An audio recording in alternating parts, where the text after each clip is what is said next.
Hello everyone and welcome back. This week's episode is going to be a little different. There's a lot of changes going on right now in our personal lives. We've just bought a house and we're kind of in the middle of transition and moving everything, so I'm packing up a lot of my video game equipment and getting that ready for the big move that's ahead. I figured today I would show you something I picked up in my travels. A couple weekends ago, my brother and I journeyed to the local GameStop. While I was in there, browsing through the usual video game titles and the Funko Pops and all the new upcoming releases, I spotted something in the collectible aisle that I just had to have. And we're just going to jump straight into it. Check this out.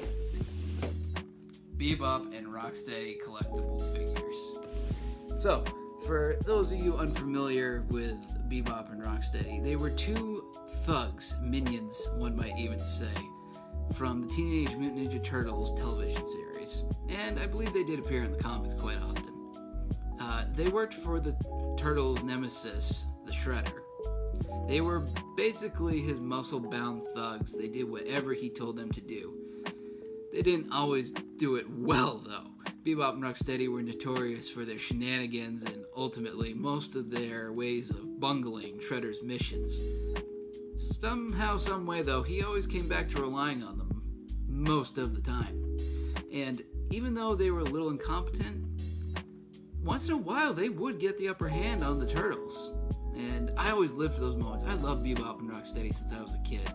They had a very interesting dynamic with each other. They dressed very uniquely.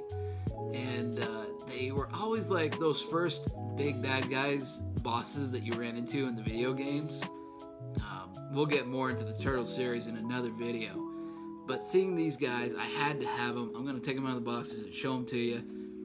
I believe you can pick them up at most GameStops, but the hard problem is that they're selling out so quickly right now, and scalpers are swooping in and picking them up left and right, and trying to sell them for triple to quadruple the price on eBay and Amazon and all those other sites.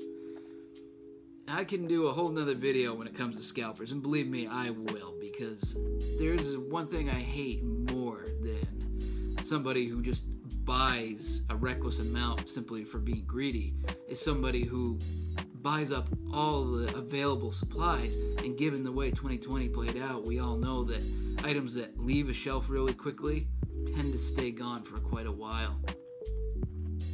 Being a gamer and a vintage nostalgia gamer myself, it's very hard for me to find old games and old game platforms.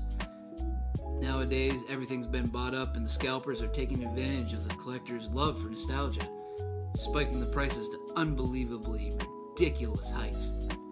Maybe that'll get better someday, maybe it won't. I'm not sure. Either way, let's look at some statues. So first, we're going to look at Rocksteady here. And as you can see, the box is pretty cool. It's very big.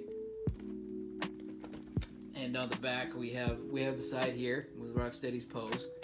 And on the back here, we have the other figures that are available in the villain series with Shredder and Krang. Hopefully I'll be able to pick them up soon.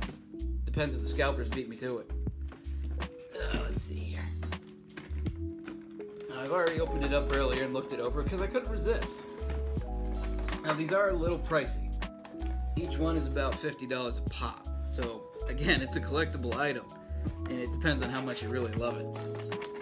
There, come on, you. There.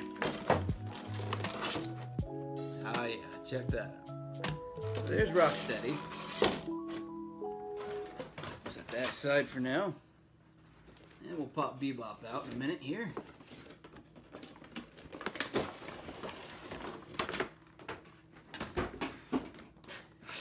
I love the way these guys, they're bundled up in these big plastic containers.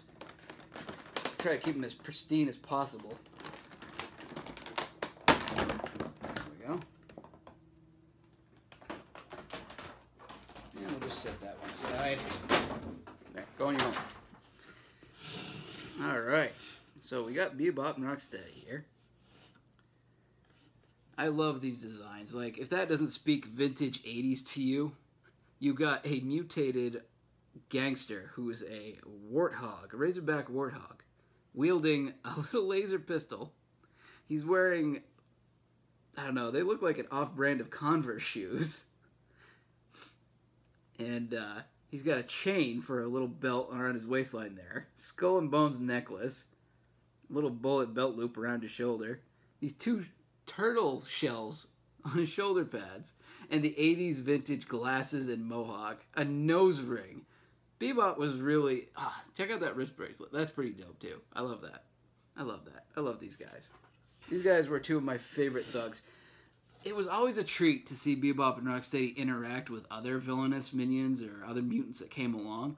Even if, like, especially if they were working against the Shredder, you'd see Bebop and Rocksteady still side willingly with the Shredder. And a lot of times they would throw down with these other villains and get the upper hand. It was incredible. Bebop and Rocksteady were not the smartest bad guys, but they were very strong. And their methods did get results pretty often.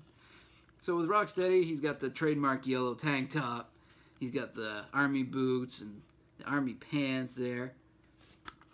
He got his trademark knife.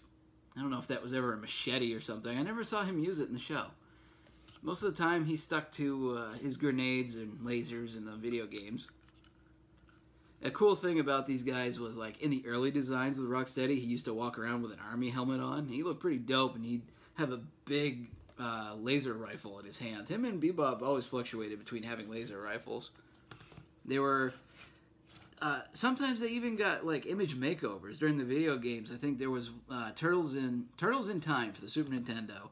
Bebop and Rocksteady were pirates on a pirate ship. I'm not sure what era it was, maybe 1500s. And I think it was, like, Rocksteady was wearing the captain's hat, and Bebop was walking around with a whip in his hand, and they were pretty fun.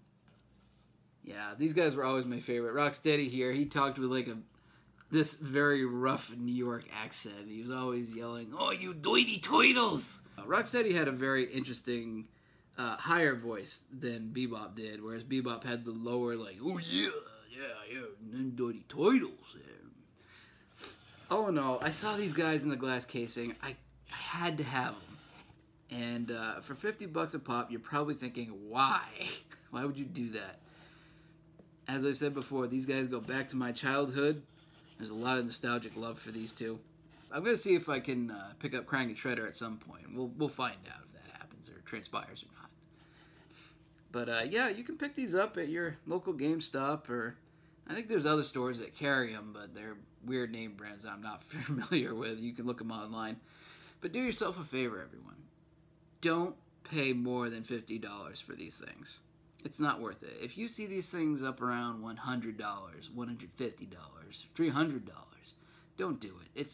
They're not worth that much. They're very cool. They're very intricate and beautiful models. I'm so glad I picked these up. These are going to go up on a shelf somewhere at some point, overlooking my office when I get a chance and I get set up in the new studio. All in all, I'm very happy that I purchased these. This is a feeling you can't take away. Nostalgic love is the best love. Well, that's been today's video. I'm glad you've come along and you've enjoyed it. Hopefully you've enjoyed it. And we'll see you next time. Till then, everybody, have a good one.